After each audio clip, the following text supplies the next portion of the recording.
There are places in this world where the land rises so high, it feels as if the earth is reaching toward the sky itself. Among the clouds, far above the forests and valleys of South America, the Andes Mountains stretch like a stone spine across the continent. Here, where the air thins and the light turns golden, an empire once lived. It was not an empire carved from steel or guarded by great armies of horses. It did not use riding as we know it, nor money, nor wheels. And yet, it was vast, complex, remarkably organized. The Inca. Their name still echoes through the mountains, whispered by the wind that passes over ancient ruins and sun-warmed stones. From the dry deserts of northern Peru to the deep green forests of Bolivia, from the Pacific coastline to the icy peaks of Chile, their influence was immense. But who were they? And how did they come to rule such a vast and unforgiving landscape? To begin, we must go back, not hundreds, but thousands of years. Before the Spanish ships appeared on the western horizon. Before the cities were buried under vines and dust. Before even the word Inca meant anything more than a title whispered in Cuzco's sacred valleys. We return to a time when people first climbed the Andes, carrying seeds and stories. They built terraces with their bare hands. They studied the movement of stars from stone circles. They listened to the heartbeat of the mountains. And in time, they built something that would one day become a legend. The story of the Inca is not a single tale. It is a tapestry, woven with thread of many peoples, stretched across time. It is the echo of footsteps along roads made of stone. The creak of a grass bridge swaying in the wind. The quiet splash of water as it travels through mountain canals. It is the rhythm of drumbeats during the Festival of the Sun. The scent of roasted maize drifting through highland air. The golden glint of a temple wall just as dawn breaks. But above all, it is the story of human ingenuity. Of a people who turned stone and mountain into sanctuary. Who built cities without mortar. Roads that climbed into the sky. And a society that held together not by force, but by faith, community, and astonishing precision. Tonight, we walk with them. Not as conquerors or scholars, but as quiet observers. We let the mists of history settle gently around us. Let your breath slow. Let the sound of distant flutes and rustling mountain wind fill your ears. This is the tale of a kingdom built not on conquest alone, but on stone, sunlight, and stars. The kingdom of the Inca. Long before the empire stretched its arms across mountains and coasts, it began with a story. Not a battle, not a conquest, but a myth, softly spoken from generation to generation, carved into memory like the patterns etched into sacred stone. It is said that the first Incas came not from land, but from the shimmering light of the sun. Their father was Inti, the sun god, radiant, eternal, and high above the peaks. From him came two children, Manco Capac and Mama Aclo. They rose from the depths of Lake Titicaca, still, mirror-like, resting between Bolivia and Peru. The lake reflected the sky so perfectly that heaven and earth became one. From its waters, the divine siblings stepped into the world. They were sent not merely to rule, but to teach. To show people how to live in harmony with mountain, sky, and stone.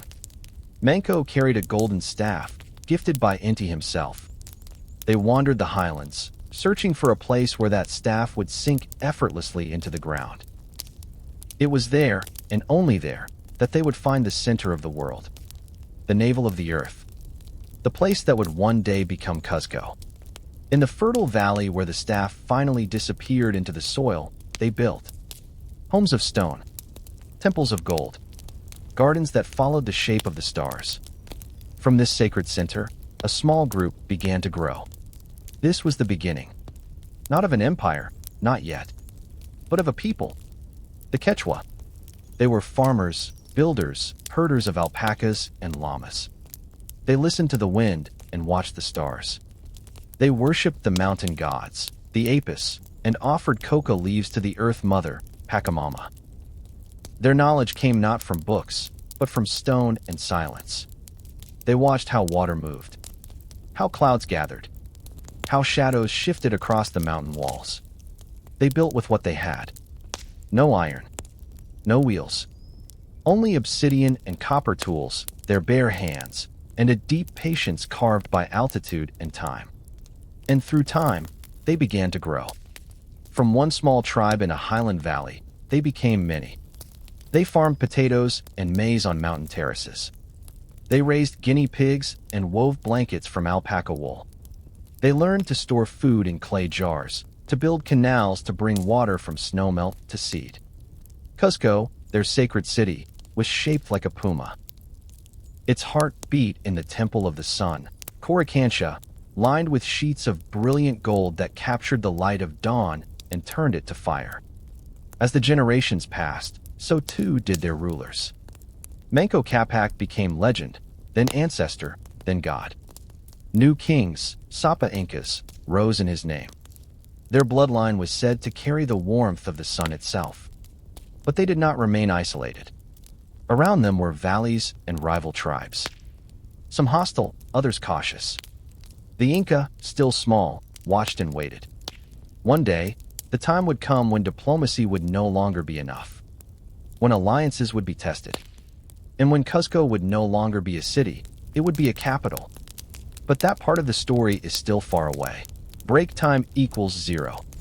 25s/4 now, in the quiet valleys, under a high golden sun, the children of Inti began their slow ascent.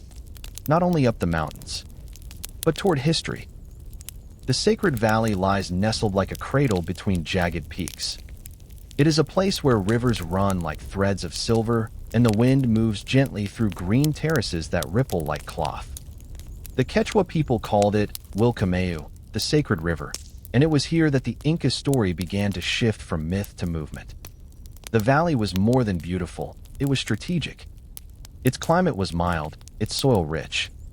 Even at high altitude, crops flourished. Maize, which demanded more warmth than potatoes, could grow here, and that made it precious. Food was life. Food was power. Break time equals 0. 25s/. Over time, the early Inca rulers, known as Sapa Inca, began to extend their influence beyond the valley. Not with overwhelming armies at first, but through careful steps, alliances, marriages, promises, and calculated shows of strength.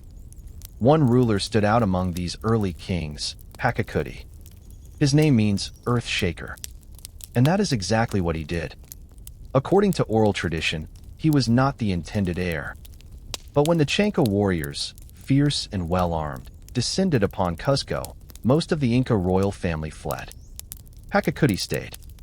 He rallied farmers and craftsmen, elders and runners. And against all odds, they won. That battle, that moment, was the turning point. From that victory, Pachacuti claimed the throne and reshaped everything. He did not just want to rule a city. He wanted to build an empire. Under his command, roads were extended like veins across mountains. Fortresses and tambos, way stations, sprouted across the highlands. New regions were brought under Inca control. Some resisted. Many joined. And yet, for every conquest, there was also integration.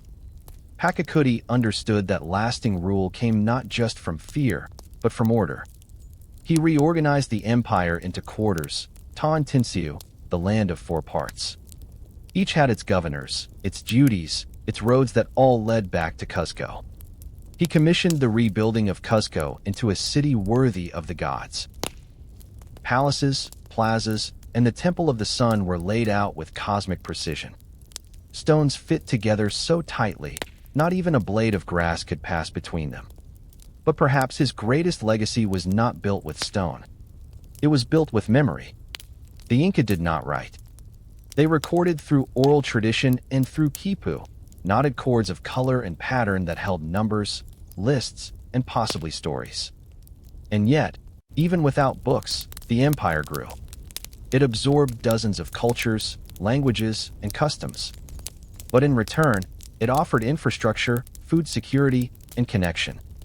To join the Inca world was to become part of something larger, something that stretched from the deserts to the Amazon, from glaciers to sea. And it all began here, in this sacred valley, with its quiet river, its whispering terraces, and the breath of God still lingering in the thin air. The earth shaker had built a foundation that would last through generations. But the Inca were not done rising. The mountains would soon be threaded with roads. Their people would be connected across thousands of miles. And at the heart of it all would be the Capac Nan, the Great Inca Road. From above, the Inca Empire looked like an intricate tapestry stretched across the spine of South America. Woven between snow-capped peaks and jungle lowlands, its borders reached farther than the eye could see. And yet, it held together, not by iron chains, but by invisible threads of order, faith, and stone. At its height, Tawantinsuyu, the land of four quarters, covered more than 2 million square kilometers. It stretched from present-day Ecuador in the north to central Chile and Argentina in the south.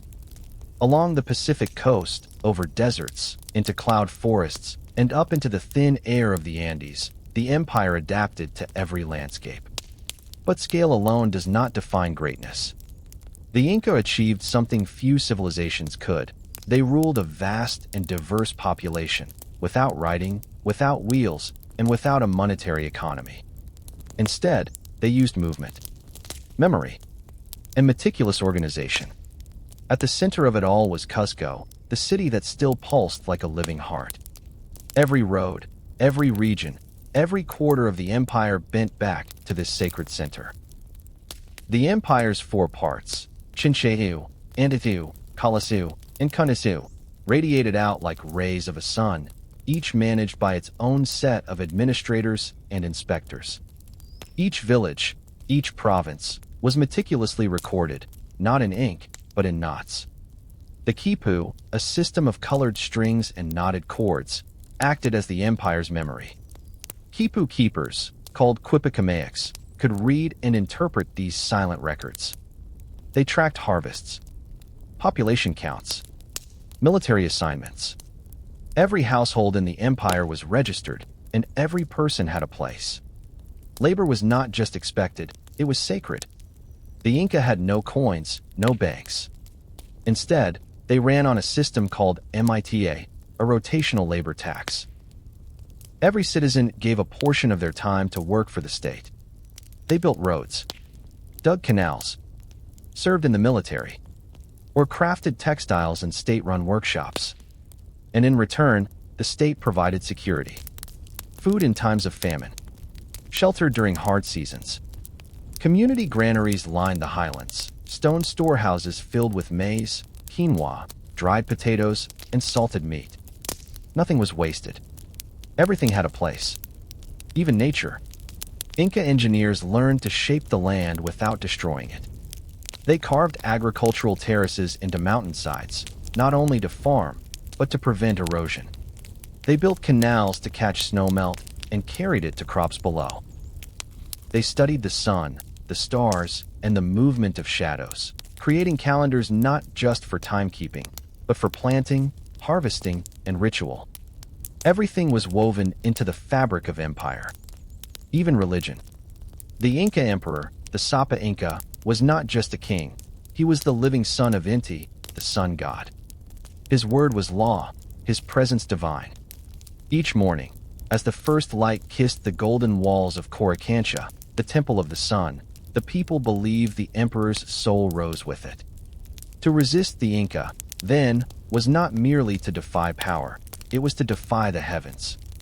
And so, many cultures folded into the empire. Some willingly, others under the pressure of armies. But always, they were offered something in return. Roads, granaries, temples, a place in the order. The Sun Empire had no currency, but its wealth lived in its organization. Its strength was not only in its soldiers, but in its farmers, its runners, its builders. It was an empire that breathed with the land. And as its heart beat from the stone temples of Cuzco, a network of roads began to pulse outward, carrying messages, trade, and life to the farthest corners of the Andes. This was not just a kingdom. This was a system, alive, precise, immense. High in the Andes, where condors glide effortlessly between jagged cliffs and clouds drift like ancient spirits, there is a road. Not a single path, but a network, woven into the mountains like veins of stone. It does not shout for attention. It whispers beneath the moss, beneath the dust, beneath time. The Inca called it Capac Nan, the Great Inca Road. It stretched more than 40,000 kilometers, traversing deserts, ravines, jungles, and glaciers. A stone web linking the farthest corners of the empire to the navel of the world, Cuzco. To walk it was to move through space and spirit. Along its length stood tambos, resting places where travelers could eat, sleep, and find shelter. Watchtowers dotted the ridgelines. Bridges swung over roaring rivers. And on these roads ran the messengers. They were called chasquis. Lean, swift, trained from youth. Each carried a message in their memory and a quipu in their pouch. They did not stop to rest. They handed the message off like a flame passed from hand to hand. In this way, a message could travel 250 kilometers in a single day. Across cliffs, through snow, over desert. These were not just roads. They were arteries. Each stone had a purpose. Each path followed the land with grace. Inca engineers did not fight the mountains, they danced with them. They carved paths into the sides of cliffs. They laid stones that allowed water to drain without erosion. They built switchbacks that wound like ribbons through impossible slopes. In the highlands, roads were narrow and steep, carved directly into rock. In lowlands, they widened, lined with stone walls and markers. Through jungle, they raised the roadbed to keep it dry. Through deserts, they laid rows of stone to guide the way. The Great Road was not one thing, it was many. Adaptive, fluid, alive. And everywhere it went, it brought the empire with it. Soldiers moved swiftly across its spine. Administrators traveled to distant provinces. Priests carried sacred flame from one temple to another. Even ordinary people. Farmers summoned for MITA labor, artisans bringing tribute, dancers for royal festivals, walked its length. Along the road, they were never truly alone. The Inca built huacas, sacred markers, to protect travelers. Offerings of cocoa leaves, shells, or carved stones were left in silence. In return, the mountains listened. Every curve, every rise, every step of the Capac held memory. Of journeys, of empire, of reverence. Even today, parts of it remain, hidden beneath jungle vines, lined with moss and silence, where llamas still walk and wind still whispers the names of cities long vanished. The Inca may not have left books or chronicles, but they left this road. Break time equals 0. 25s / a road through the sky. In the lands where the Andes rise like frozen waves, there are places where no road can go. Ravines too deep, rivers too wild, cliffs too steep to climb. Yet the Inca found a way to cross, not with stone, not with iron, but with grass. They wove bridges. Long before steel or suspension cables, the Inca stretched ropes across chasms, tying mountain to mountain with strands of nature. These were the Huachaca, bridges of woven grass. Each one was alive. Each one a song of community, memory, and the breath of the land itself. The material was humble, ichu grass, growing high on the puna, dry and coarse beneath the wind. Gathered by hand, twisted into cords braided into cables thick as a man's thigh. These cables were not built. They were born, strand by strand, from 1,000 hands. Once a year, the villagers would gather. Women twisted the fibers, their fingers moving with rhythm passed down through generations. Men dragged the old bridge down into the canyon, letting it fall like a curtain of history. Then, with ceremony, they pulled the new ropes across. Anchored into stone, tied with prayer, woven with song. A bridge might span 30 meters, swinging softly above a roaring gorge, moving with the wind like a living thing. No nails, No bolts. Only tension. And trust. To cross it was an act of reverence. A test of balance. A step into the breath of the mountain. The ropes creaked underfoot. The river hissed far below. But the bridge held. It always held. These bridges were not isolated wonders. They were part of the Grand Road. Without them, the Capac Nan would be broken, interrupted by the will of nature. With them, the Inca walked from jungle to glacier without breaking stride. What is more remarkable than their strength is their spirit. The Inca understood something we forget, that things built by a community, in harmony with nature, can last longer than iron. Not by resisting decay, but by embracing renewal. The old bridge was never mended.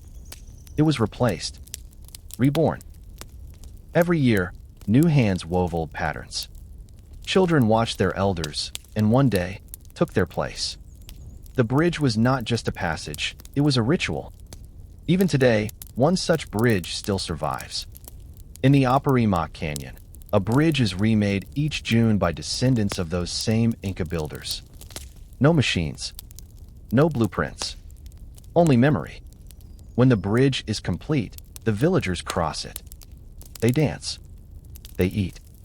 They honor the spirits. And then life continues, as it has for 500 years. The Inca built many wonders. Temples. Palaces. Fortresses in the clouds. But their bridges, woven of grass, bound by tradition, are among their most poetic gifts. They remind us that not all greatness is carved in stone. Some of it is braided into the wind. Chapter 6: Stone That Breathes. There is a place where the mountain exhales mist like a sleeping god, and from the clouds emerges a city not built, but conjured. Nestled between two peaks, Machu Picchu and Huayna Picchu, this lost city of the Inca seems less like architecture and more like a memory shaped in stone. You do not simply find Machu Picchu. You arrive as if being allowed in. A hush falls as you walk its terraces, a silence broken only by wind brushing across polished granite and the cry of a distant condor. The stones are not held together by mortar. They are fitted, each one carved to meet the next with such precision that even a blade of grass cannot pass between.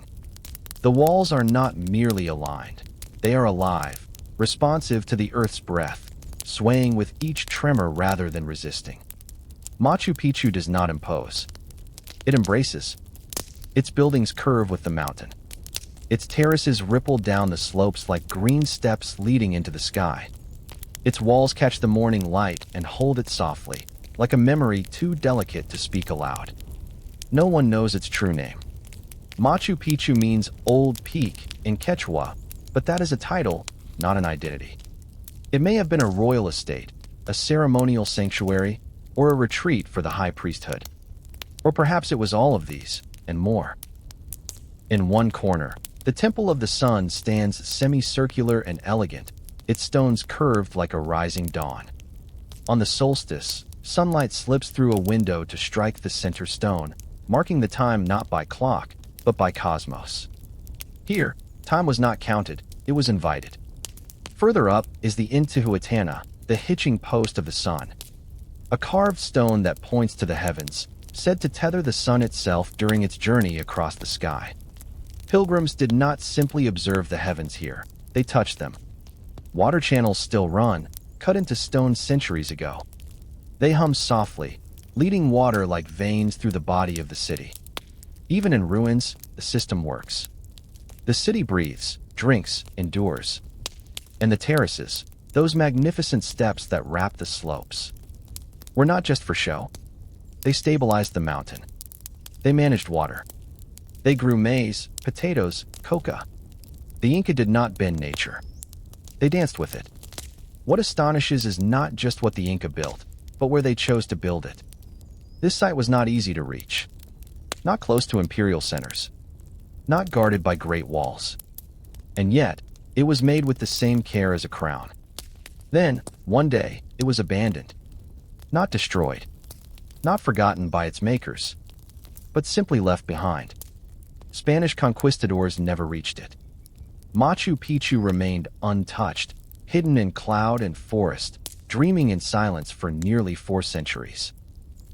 Until 1911, when a local farmer showed a curious professor, Hiram Bingham, the overgrown remains.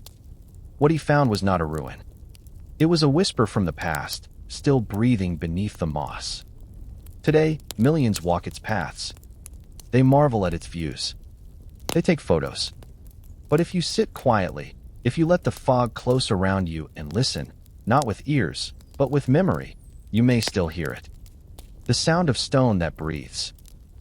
The morning air on the Andean slopes holds a kind of quiet clarity, as if time itself pauses to admire the landscape it helped shape. Clouds drift lazily across the spines of the mountains, clinging to the ridgelines like wisps of forgotten dreams. In this lofty realm, the Inca carved life out of stone and soil.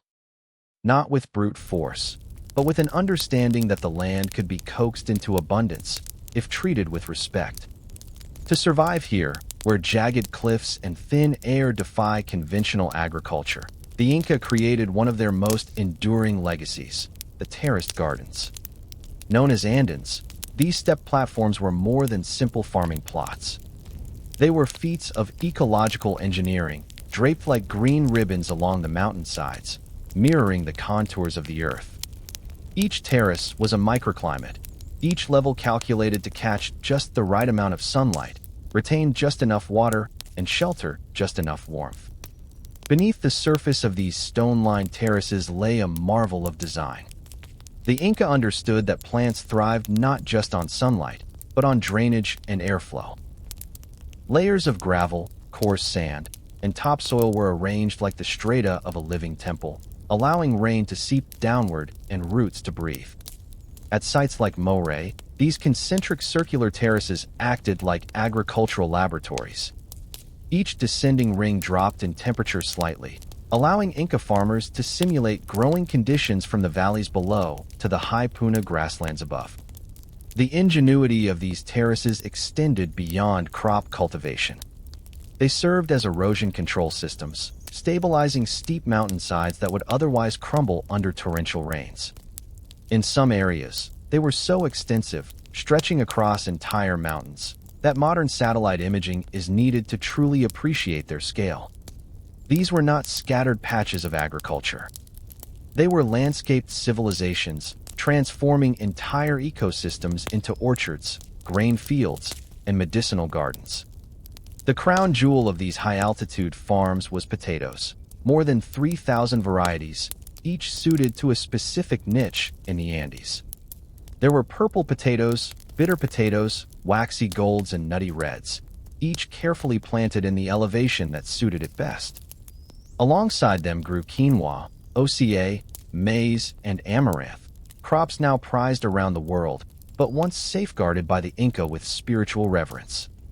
In the mornings, the gardens came alive with soft movement. Barefoot farmers, wrapped in thick woolen ponchos, ascended narrow paths with woven baskets and stone tools. Their fingers moved swiftly but gently, checking the roots, turning the soil, singing quiet songs to the plants. Farming was not a chore. It was a ritual, a communion with Pachamama, the Earth Mother. Even children were taught that to plant a seed was to make a promise, to nurture, protect, and give thanks. The Inca calendar revolved around these agricultural cycles. Solstices marked planting and harvest, and astronomical observatories like Intihuatana were used to align spiritual ceremonies with the turning of the seasons. The labor was communal, Alu families working side by side, not for individual profit, but for the prosperity of the whole. Granaries, or kalkas, lined the hillsides, storing dried potatoes and maize for leaner times, a testament to the empire's foresight. But the beauty of these gardens was not only in their function. From afar, a terraced mountainside looked like a painter's brushstroke, natural yet deliberate. The green layers shimmered under the midday sun, and at sunset, they blushed with a soft gold, echoing the color of the Inca's most sacred metal. Llamas grazed at the edges, their bells chiming faintly in the breeze. Eagles circled high above, their shadows crossing over irrigation canals that still run clear today. Modern archaeologists continue to be astounded by the precision of these systems. In some places, terraces still function after centuries of neglect, a silent reminder of the Incas' engineering prowess. Efforts are now underway to restore and study them, not just for heritage, but for climate resilience. In a world facing droughts and food insecurity, the ancient wisdom embedded in these gardens offers lessons both urgent and timeless. And yet, beyond the science and structure, there remains something intangible. A sense of peace that flows through these gardens in the sky. To walk among them is to move in rhythm with a civilization that saw no divide between nature and humanity. A place where every stone had a purpose, every plant a role, every gesture a prayer. As the sun dips behind the jagged horizon, shadows stretch along the terraces like long fingers, and the scent of damp earth rises. Somewhere, a farmer's song fades into silence, and the gardens sleep, holding, in their perfect geometry, the heartbeat of an empire. In most of the world, power flows where money moves, across markets, through coins, along silk roads of commerce. But the Inca, high in their mountain realm, designed a society that defied this familiar rhythm. Their empire, vast and sophisticated, functioned without currency, without private property, and without a written alphabet. Yet somehow, it worked. And not just worked, it thrived. This was a world where labor was currency and community was the bank. The Inca social contract revolved around a principle called mita, a system of reciprocal service. Every citizen owed labor to the state, but in exchange, the state owed protection, food security, infrastructure, and justice. It was not slavery, it was shared duty. You might spend part of your year working the imperial farms, or repairing a bridge, or guarding a mountain pass. Then you'd return home, knowing others had done the same for your village. There were no marketplaces bustling with bartering voices, no jingling coins in pockets. Instead, everything flowed through central planning. Local officials, called caracas, kept track of land, livestock, and people. Resources were stored in state warehouses, then distributed according to need: seeds for farmers, cloth for highlanders, fish for those far from the sea. These vast storehouses, stacked with freeze-dried potatoes and salted llama meat, were spread across the empire like lungs in a body, breathing sustenance into every limb. To manage it all, the Inca turned to a strange and elegant tool, the quipu. This wasn't writing in the traditional sense. There were no symbols etched into clay or ink pressed onto parchment. Instead, there were knotted cords, strung in complex patterns, each knot and twist holding meaning. A quipu could record census numbers, crop yields, military movements, or even, some scholars now believe, narratives and histories. In the hands of trained quipucamayaks, these cords became a living memory system, more reliable than scrolls and far more portable. The entire empire was organized into a tiered structure known as the Elu system. At the lowest level were family groups, clans tied by blood or marriage, farming land together, worshipping the same ancestors. Above them were districts, then provinces, each level reporting upward to a central authority in Cusco. It was a pyramid of kinship, with the Sapa Inca, the divine emperor, at the peak, his authority radiating like sunlight down through the strata. The Sapa Inca was more than a king. He was the son of the sun, a direct descendant of Inti, the solar deity who warmed the crops and lit the heavens. His palace gleamed with gold. His garments were woven from vicuña wool, finer than silk. Yet he ruled not alone, but through a network of loyal administrators, generals, engineers, and priests. At his side stood the Koya, the empress, often his sister by blood and his equal in lineage. Below them, the nobility formed an elite class, the Inca by blood, who wore their hair in tight buns and their ears stretched by golden plugs. They were educated in the Yachawasi, the house of knowledge, where they learned astronomy, governance, engineering, and ethics. But even among commoners, education began early. Boys were trained in farming, weaving, and state service. Girls learned to spin, cook, and tend the hearths. Those with special skills, Healers, singers, stonemasons were singled out for special roles. Everyone had a place. Everyone belonged to something greater than themselves. Religion infused every aspect of Inca life. Not just temples and sacrifices, but cosmic balance between the upper world, Hanan Pasha, the middle world, Ke Pasha, and the underworld, Oku Pasha.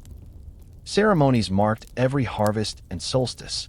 Llamas were sacrificed with reverence. Offerings of coca leaves, chicha beer, and maize flour were left at mountain shrines.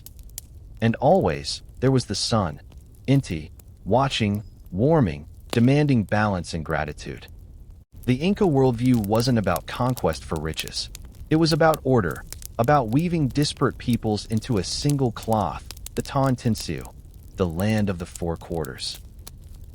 When a new tribe was absorbed into the empire, they were given land, tools, and a place in the labor system.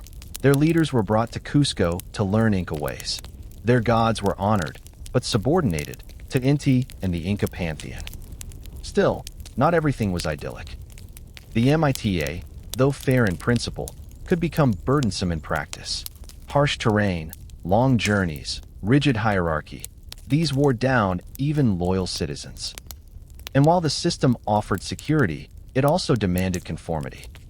There was little room for rebellion or escape. Dissenters were often relocated, entire villages moved by imperial decree. But for many, the Inca world was a net of safety stretched across dangerous terrain. No one starved. Roads connected the most remote hamlets. Knowledge flowed from temple to terrace.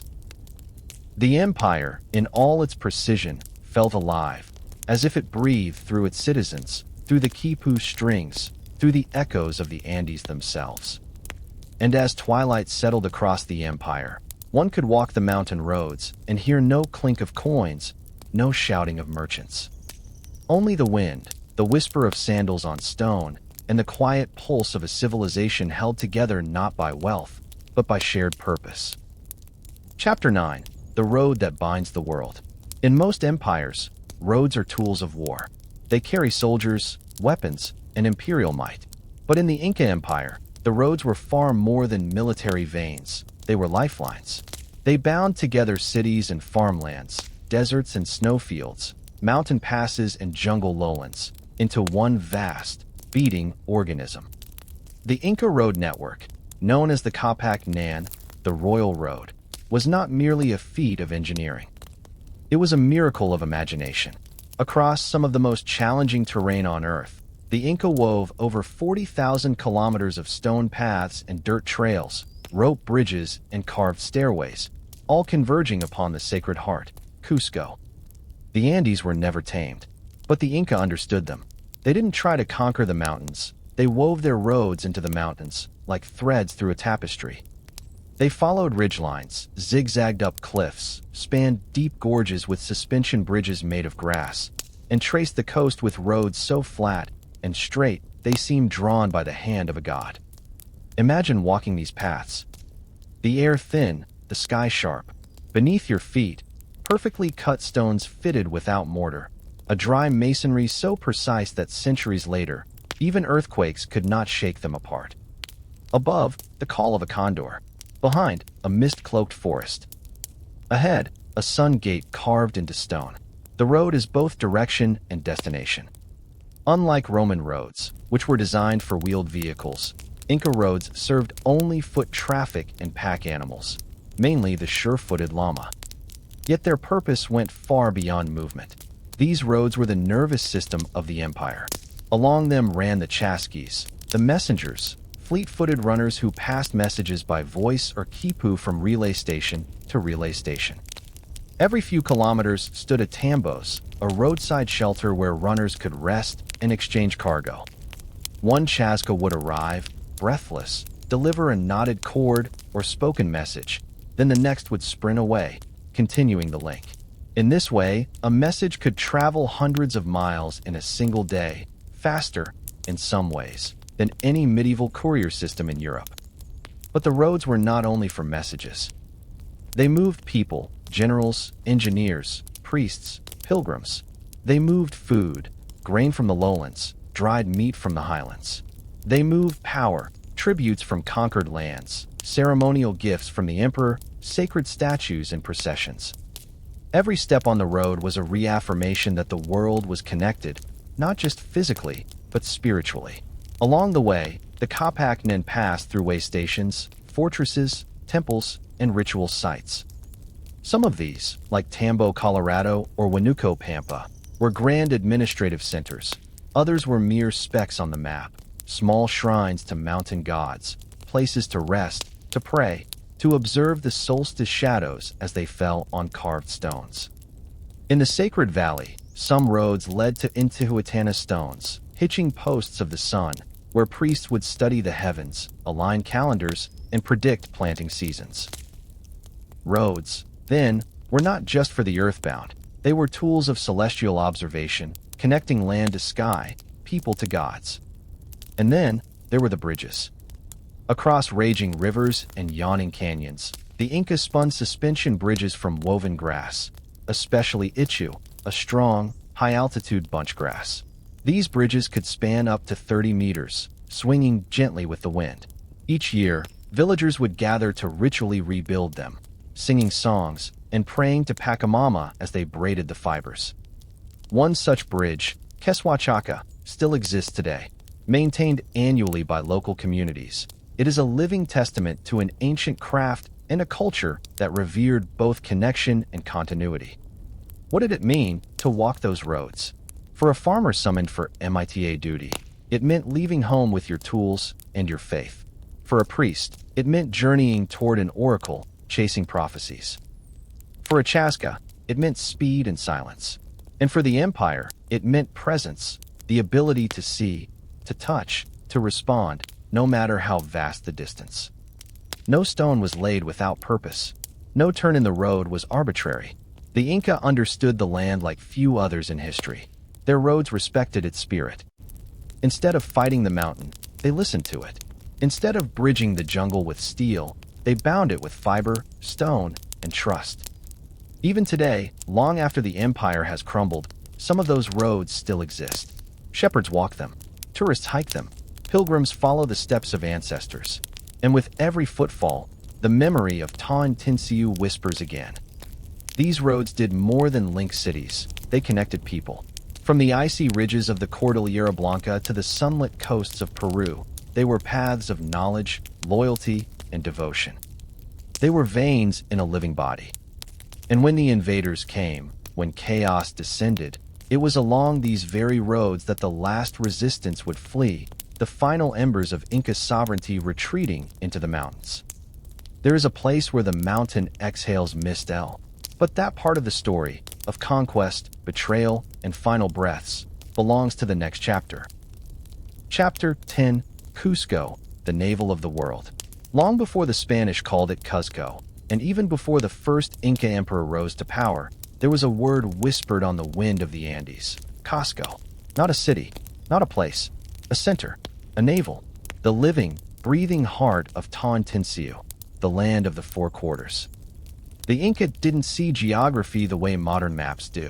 For them, the world wasn't flat or divided by borders. It was woven, like a sacred textile, and Cusco was the knot at its center. Every road led here. Every prayer echoed from here. Every sunbeam touched it first. Situated in a broad Andean valley, Cusco was more than a capital. It was a cosmic axis, a sacred point where the world above met the world below. The Inca believed that Inti, the sun god, had chosen this very spot as the womb from which his children, the Sapa Inca and his divine lineage, would emerge to civilize the world. And so they built, not just with stone, but with meaning. The city was designed in the shape of a puma, the sacred feline of power and protection. Its head was Sacsayhuaman, a fortress of staggering stonework. Its heart, the Coricancha, the temple of the sun. Its body and tail formed by roads, plazas, homes, and canals. The Inca were master builders, but also master symbolists. Each wall, each angle, each line drawn in Cusco carried a deeper purpose. They aligned buildings with solstices, doorways with constellations, and ceremonial axes with ley lines known as Sikhs, invisible threads that radiated out from the city towards sacred shrines, or huacas, scattered across the empire. The Coricancha, literally golden enclosure, was the beating heart of Cusco. Clad in sheets of gold, it glowed like a beacon in the highland sun. Inside, golden statues of llamas and corn, precious offerings, and radiant discs honored the pantheon of gods: Inti the sun, Mama Killa the moon, Alapa the storm, and Pachamama the earth. In its central courtyard, priests tracked the stars with keen eyes. They read eclipses and equinoxes, calculated planting cycles, and marked the turning of time with exactitude. Astronomy, for the Inca, was not science. It was sacred knowledge, a way of listening to the language of the heavens. Sacsayhuaman, looming above the city like a crown, was another marvel. Its massive stone walls, some blocks weighing over 100 tons, fit together so tightly that not even a blade of grass could slide between them. No mortar, no machinery, just genius. It served both as military citadel and ritual ground, where festivals such as Inti Raymi, the Sun Festival, echoed with dance, fire, and chants that filled the valley. Cusco's streets were lined with houses of noble stonework, smooth and angular, their foundations enduring even today beneath Spanish colonial buildings. Canals of crystal-clear mountain water ran through the city, feeding fountains and gardens. Plazas opened like lungs, filled with market stalls, musicians, soldiers, and orators. Every element was orchestrated to reflect balance between man and God, nature and order. And at the city's political center was the palace of the Sapa Inca, a sacred space where the ruler, considered the son of the sun, sat in a golden throne and received emissaries from the corners of the empire. Diplomacy, ceremony, justice, all flowed from here. In Cusco, ritual and reality overlapped. A woman grinding maize in the street might pause to make an offering of coca leaves. A passing messenger might stop to whisper a prayer before a doorway. The sacred was not confined to temples. It lived in stones, rivers, clouds, and breath. Every year, the roads brought offerings from across the four quarters. Llamas adorned with feathers and beads. Crops from the coast. Textiles dyed in jungle hues. Men and women walked for weeks to stand before the golden walls of Coricancha and offer what they could to Inti. The city itself became a repository of memory, of ancestral lineages, of celestial rhythms, of triumphs and rituals. From its terraces, the Inca could watch the movement of the stars and the shadow play on mountains. From its plazas, they could hear the pulse of an empire. But as Cusco rose in glory, it also attracted shadows. When the Spanish arrived, led by Francisco Pizarro, they were stunned by what they saw: gold beyond imagination, cities of stone without wheels, empires without writing yet rich in law and precision. They saw not just a city, but a jewel, and they desired it, not to understand, but to possess. Soon, Coricancha's golden panels would be stripped and melted, temples would be desecrated, and the streets, once filled with music and sunlight, would echo with hoofbeats and cries of rebellion. And yet, beneath colonial churches, beneath plaster and paint, the stones remain. The heart still beats. Walk the streets of modern Cusco, and you will still step on Inca stone, still feel the slope of ancient roads, still hear, in the quiet between footsteps, the whisper of a civilization that believed the earth was alive, that its center was sacred, and that everything, sky, soil, stone, was connected. Cusco was never just a city. It was a map of the cosmos, a poem in architecture, the place where the sun first looked down and smiled. The empire stood vast, gleaming, seemingly eternal, stretching from the sun-scorched shores of modern-day Ecuador to the frozen edges of Patagonia. The Inca realm had no rival in South America. Its roads wound like veins across cliffs and jungles. Its cities glimmered with gold. And at its heart, the Sapa Inca reigned, son of the sun, lord of the four quarters. But no empire is immortal, especially when the cracks begin from within. In 1525, a whisper of death crept into the sacred halls of Cusco. Emperor Huayna Capac, after returning from campaigns in the north, succumbed to a mysterious illness. Many today believe it was smallpox, an invisible killer that raced ahead of the Spanish, carried by earlier contact from coastal traders. The disease tore through the royal lineage, claiming not just the emperor, but also his designated heir. Panic followed, and then, something worse, civil war. Two half-brothers, Atahualpa in the north and Huáscar in the south, each claimed the throne. The empire fractured. Battles raged across mountains and valleys, devastating armies, draining resources, and breaking the fragile unity that had bound the four Suyu quarters into one. By the time Francisco Pizarro and his small band of conquistadors arrived in 1532, the Inca were exhausted, bleeding, and distracted. They had no idea that the final blow would not come from their own bloodlines, but from men riding beasts they had never seen, wielding thunder and steel. Pizarro's army was tiny, just over 160 men, and yet it was unlike anything the Inca had faced.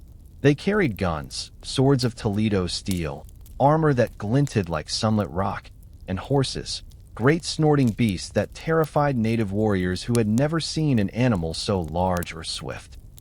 The Spanish marched into the highland town of Cajamarca, where Atahualpa, fresh from his Civil War victory, was resting. Confident, perhaps even dismissive, Atahualpa agreed to meet the strangers. He arrived in splendor, with an escort of thousands, unarmed. After all, what threat could a handful of foreigners pose to the emperor of the greatest empire in the Andes? The answer came swiftly and brutally. Atahualpa was handed a Bible by a Spanish friar and told to accept the Christian God. Confused and insulted, he cast it aside. That moment became the pretext for ambush. Cannons roared, guns cracked, horses charged, steel slashed through unarmored Inca bodies. In less than an hour, thousands lay dead. The emperor, the living son of the sun, was captured. The Spanish had won a battle not just of weapons, but of shock. The Inca world was shaken, its god-king in chains, its warriors uncertain, and its capital, Cusco, ripe for the taking. In captivity, Atahualpa made a fateful offer. To buy his freedom, he would fill a room with gold, literally. A room 7 meters long, 5 meters wide, and 2.5 meters high, packed with treasure. And he did. Temples and homes across the empire were stripped bare. Statues were melted. Sacred objects sacrificed. But freedom never came. In 1533, after receiving the ransom, the Spanish executed Atahualpa anyway, on charges of heresy and conspiracy. The empire fell into chaos. A puppet emperor was crowned, and the march on Cusco began. The city, once the navel of the world, fell with barely a fight. Priests wept. Gold was seized. Temples desecrated. The Coricancha was gutted. And slowly, the heart of the empire began to beat no more. But the fall of the Inca was not a quiet surrender. Across the Andes, rebellion flared like fireflies in the night. Most notable was the rise of Manco Inca Yupanqui, a young royal who initially cooperated with the Spanish but soon realized their true intentions. He led a great uprising, laying siege to Cusco for 10 long months in 1536. Arrows flew, fires burned. The Spanish garrison was nearly broken, but the siege failed. Reinforcements arrived. Manco retreated to the jungle fortress of Vilcabamba, where a fragment of the Inca state would survive for another 36 years. There, in the misty forests beyond Spanish reach, the last Incas preserved their rituals, their language, and their resistance. They kept the calendar. They whispered the names of the gods. They waited for the sun to rise again. But even Vilcabamba could not hold forever. In 1572, a final Spanish campaign crushed the last Inca outpost. Tupac Amaru, the last Sapa Inca, was captured and beheaded in Cusco's plaza. The line of emperors ended not in glory, but on a scaffold. And yet, the spirit of the Inca did not die. It lived on in the Quechua language, still spoken by millions today. It lived on in the agricultural terraces, still feeding highland communities. In the textiles, the music, the festivals, the roadstones hidden beneath modern streets. Even the Sun Festival, Inti Raymi, outlawed for centuries, has returned, now celebrated each June on the winter solstice, where dancers and priests gather once more in Cusco, speaking to the mountains and thanking the sky. The conquistadors may have broken the empire, but not the people, not their memory, not their sun. The plaza of Cajamarca lay silent, wrapped in the chill of the Andean dusk. Stone walls, tall and watchful, stood witness to the convergence of two worlds. One born of mountains and sun gods, the other forged in steel and crowned by conquest. Atahualpa, the last sovereign emperor of the Inca at the height of his reign, stood unaware that the earth beneath him was beginning to tilt. He had emerged victorious from a bitter civil war against his brother, Huáscar. The empire, though fractured and bloodied, was his once more. But as his soldiers rested and his generals counted their gains, distant sails brushed the Pacific horizon. Ships of unfamiliar make, driven not by clouds of alpaca wool, but by linen kissed by European winds. Francisco Pizarro and his band of conquistadors had arrived. A mere 168 men, some mounted on beasts never seen by the Inca, horses with glistening flanks and thunder in their hoofs. They carried long guns and greed hidden behind crosses. But it was not numbers that gave them courage. It was the belief that they had divine right to claim what they saw. In the city of Cajamarca, nestled between the ridges like a stone in a sling, the Spaniards waited. They sent messages with translators, inviting Atahualpa to a feast. The emperor, confident in his power and surrounded by thousands of his soldiers, saw no threat. He agreed. He entered the plaza in full splendor, carried on a golden litter adorned in feathers, gold, and the radiant regalia of Inti's chosen. Drums and flutes announced his presence. But there was no feast, no banners of greeting, only silence. From the shadows of stone arcades, Pizarro's men watched. A friar stepped forward, Father Vicente de Valverde. He held up a Bible and demanded that Atahualpa accept the Christian God and surrender his throne in his name.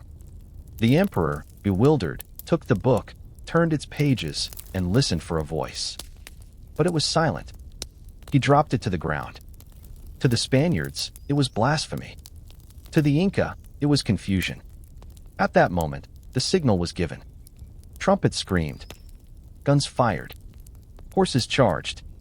Metal clashed against stone and flesh. The plaza that had known centuries of ritual and gathering now erupted in chaos and death. The Inca soldiers, armed only with clubs and spears, had no time to defend. They were crushed, scattered, slaughtered. Atahualpa was seized. Pizarro himself reached through the melee and pulled the emperor from his litter.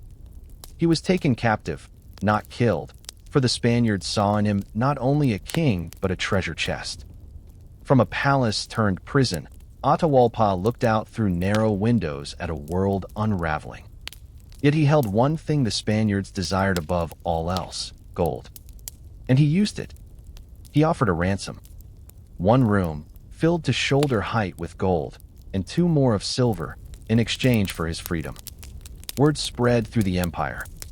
Caravans began to arrive, llamas burdened with sun masks, ceremonial cups, chains, statues, all destined for melting.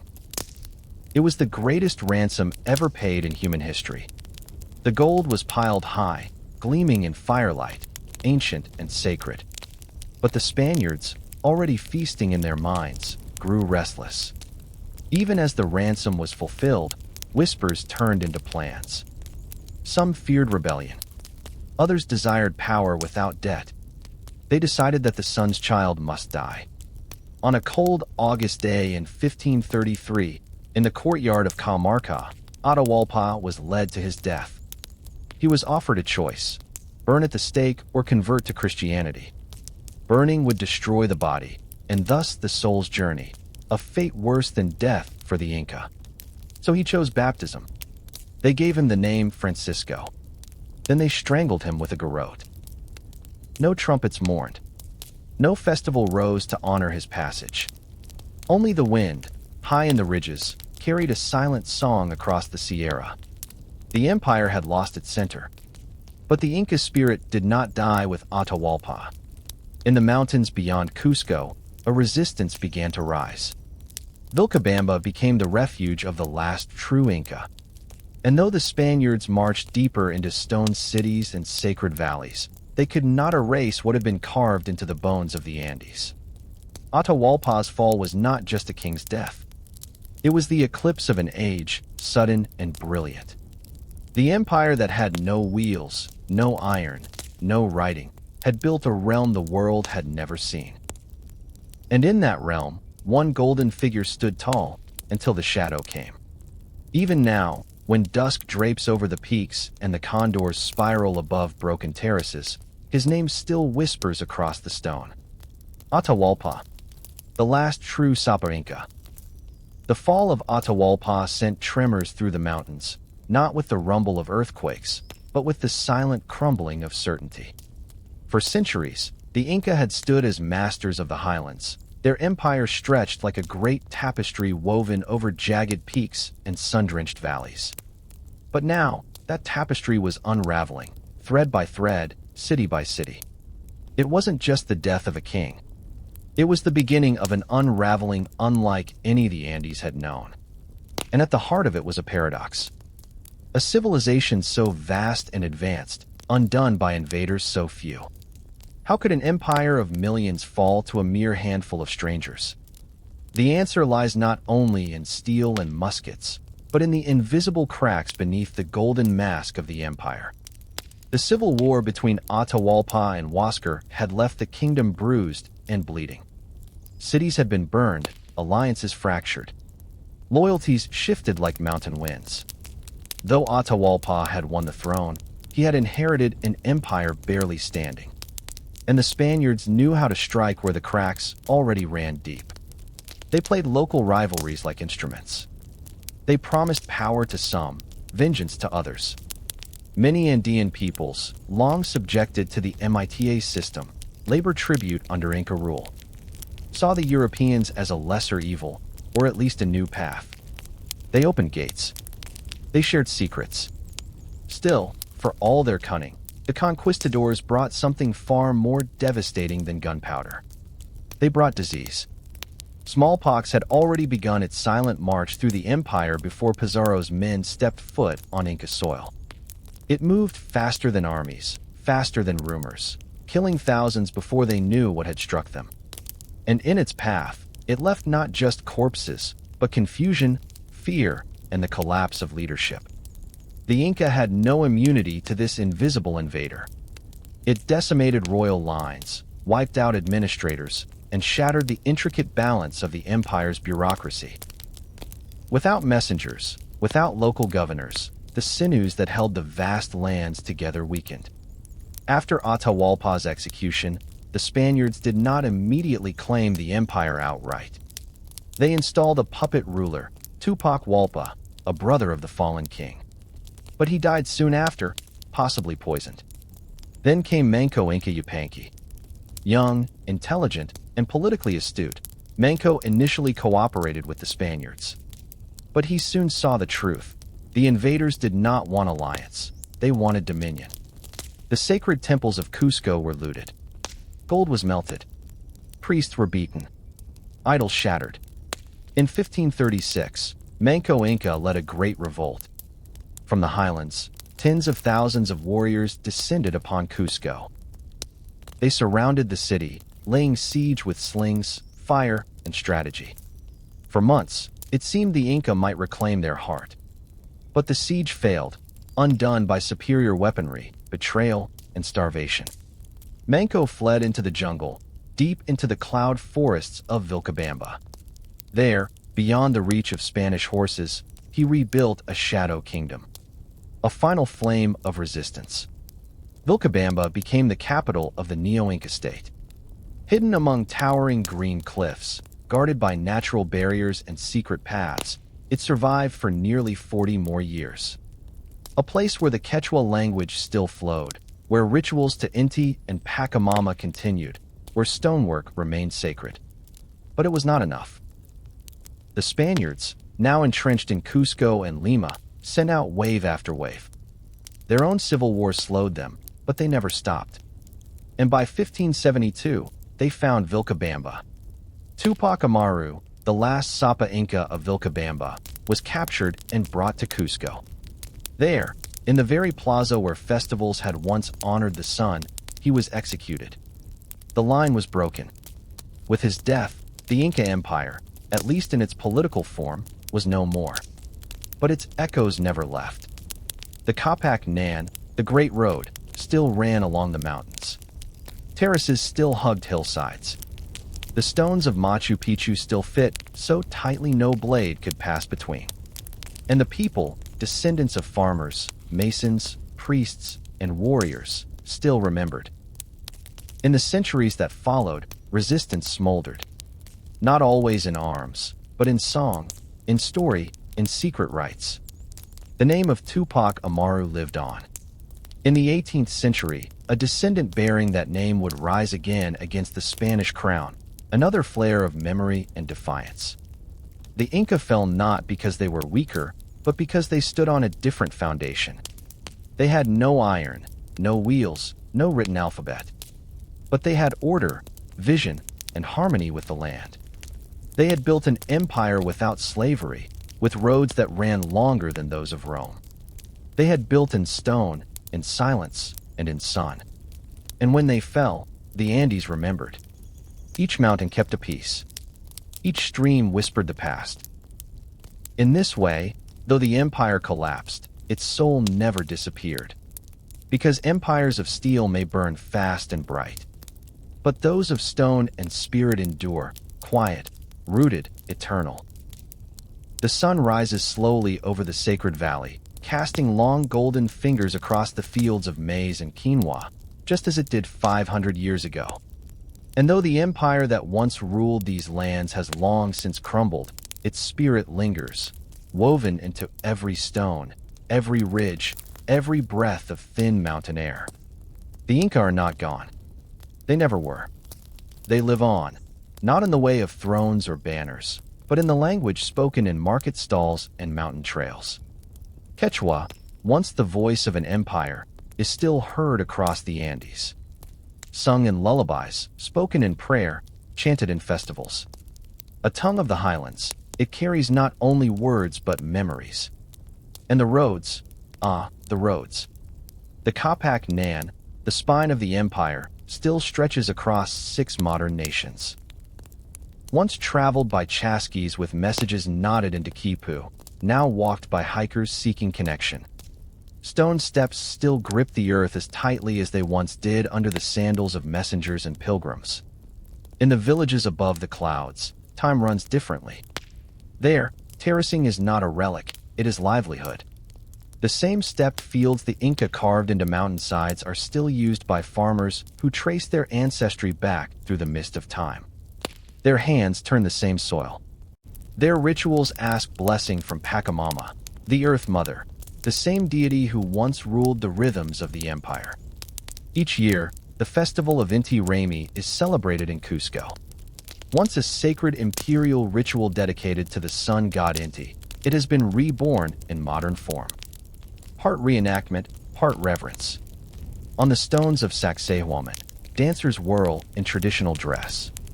Priests in golden tunics lift their arms to the sky. It is a bridge between past and present, living history wrapped in joy. But beyond the festivals, the true survival of the Inca lies in daily life.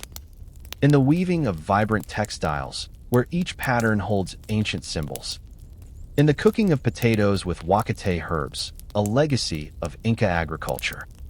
In the building of homes with perfectly fitted stones, echoing the precision of their ancestors. Even in Peru's national identity, the Inca loom large. Machu Picchu, hidden in its cloud-kissed cradle, has become a symbol of resilience and genius. It draws millions, not just for its beauty, but for what it represents, a civilization in harmony with its land. Yet for many indigenous Peruvians, the story of the Inca is not just pride, it is also a reminder. A reminder of the cost of conquest, of the silenced histories, the erased names, of how the descendants of those who once ruled now often face marginalization in their own homeland. But slowly things shift. There is a resurgence, an Andean awakening. In schools, children learn Quechua once more. In cities, murals depict not conquistadors, but Inca queens and chasquis sprinting across hills. Scholars dig not only in the earth, but in archives, piecing together the voices once buried. And artists reinterpret Inca symbols into modern expression. Fashion, music, poetry. A culture does not die when it is defeated. It dies when it is forgotten. And the Inca are remembered, not as relics, but as roots. In some parts of Peru, the legend of El Dorado has twisted over time. It was never a city of gold, they say, but the brilliance of a people. Their true wealth lay not in treasure, but in knowledge of earth, stone, sky, and soul. Look closely and you see it. In the careful angle of a stair carved into rock. In the way a market stall in Pisac sells both corn and quipu-inspired jewelry. In the woman walking with a woven baby sling tied just like her great-grandmother's. Tourists come and go, but the mountains remain. And within them, the empire breathes quietly. It is not a breath of conquest, but of continuity. It whispers in the wind over Ollantaytambo. It rustles the grass at Silistani. It echoes in footsteps on ancient stairs. Even the stars remember. The Inca mapped the night sky not just in points of light, but in the dark spaces in between. They saw animals, spirits, rivers in shadow, not absence, but presence. Perhaps that is how their legacy survives, like the constellations they once read. Not only in what is seen, but in what lies between. So the story of the Inca does not end. It continues, in stone, in song, in soil. Not a ruin, but a rhythm. Not a memory, but a melody. One still heard among the clouds, if you listen slowly enough. High in the Andes, where the clouds breathe against the cliffs and the wind sings through broken windows of stone, time moves differently. It doesn't run. It circles. Like the condor over the peaks, like the sun tracing the horizon. The Inca did not measure time by numbers, but by light. By the position of the sun on a solstice morning. By the arrival of shadows in sacred places. By the rhythms of earth and sky braided into one pulse. Among their most astonishing legacies were not just cities or roads, but instruments of time carved from the mountains themselves. At places like Intihuatana, the hitching post of the sun, the Inca anchored time to stone. This mysterious pillar at Machu Picchu was no ordinary rock. It marked the sun's turning, cast shadows with purpose, aligned with cosmic events. Here, priests watched the heavens, not to predict, but to align the empire with the breath of the cosmos. The Inca did not see time as a line, but as a cycle, pasha. A concept that meant not just time, but space and existence. Pasha was layered. There was Ke Pasha, the world of the living. Hanan Pasha, the world above, the sky, the gods, the stars. And Uku Pasha, the inner world, beneath the surface, where ancestors and spirits moved. Life was lived between these layers. And every ritual, every planting, every journey across the empire was timed not by clocks, but by harmony. Even the layout of their cities mirrored the cosmos. Cusco was shaped like a puma, the sacred animal of strength. Its temples, fountains, and walls aligned with the stars and solstices. As above, so below. This celestial sensitivity reached its peak at Machu Picchu. There, the Temple of the Sun curves perfectly to welcome the first light of the June solstice. At dawn, sunlight streams through a window and touches the carved stone with precision. Not an accident. Not a guess. A language of light and architecture. To the Inca, time wasn't something to rule, it was something to revere. The calendar was not paper, but mountain. The sundial was not made of brass, but of sacred earth. And the people moved not by hourly bells, but by the breath of the seasons. This is what made their empire so deeply rooted. It wasn't fast, it was steady. Built to last, because it followed time rather than fought it. Even today, Quechua farmers mark the year by the flowering of certain herbs, the shift in bird migration, the dew on morning grass. Elders remember when to plant by reading the stars, not forecasts. And high above, the ancient stones still hold their quiet appointments with sunlight. Archaeologists study these alignments with lasers and maps. But the Inca needed no machines. They needed only the sky and the patience to watch it. One can only imagine how the people gathered at solstice. How the high priest raised his arms at dawn. How the first ray of light struck the sacred rock. How the crowd fell silent, not from command, but from awe. The sun had returned. The world was in balance. Time had turned again. In the modern world, time rushes. We chase it. We try to conquer it. But the Inca remind us. Time is not a thief. It is a rhythm. One to walk with, not race. And in the Andes, the timekeepers of stone are still watching. Still marking the sun's dance. Still whispering. Breathe slowly. Live in step. The earth remembers. And so should we. The empire is gone. But the story? It endures. In every mist-shrouded summit, every echoing footfall on ancient paths, the Incas speak without words. Not in books, not in gold, but in the quiet persistence of people, place, and memory. They were not merely kings or warriors or priests. They were listeners of rivers, builders of living stone, walkers of clouds. They read the stars not to conquer the heavens, but to understand their place within them. We often ask why the Inca left behind no written records. But perhaps it is because they wrote in a different language. A language of terraces and temples, of solar alignment and shadow. A language of balance. Break time equals 0. 25s / There is wisdom in what remains. In the humble strength of stone that has weathered centuries. In the threads of Andean cloth that mirror the fields, mountains, and myths. In the careful way a Quechua grandmother plants potatoes by the moon. Some empires carve their stories into marble. Others burned them into the memory of war. But the Inca left theirs in the curves of the land, in the breath of the wind, in the silence between thunder.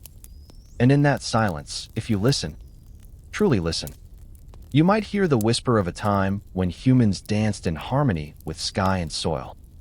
They built a world not to dominate nature, but to flow with it. And though that world was shattered by steel and fire, its roots were too deep to die.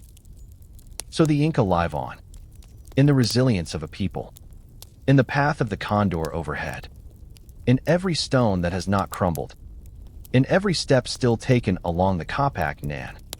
And now in you, in your curiosity, in your listening, in your breath that briefly shared this journey. A spark of that Mifmori remains. Not all history must be loud. Some of the deepest truths rest in stillness. And some of the greatest civilizations whisper rather than roar. Thank you for walking the high roads with us. For watching the sunrise through Inca eyes. For remembering a people who refuse to be forgotten. And as you return to your world, may you carry a fragment of theirs with you. In reverence, in wonder, in stillness. Because beneath the stones, a pulse still beats.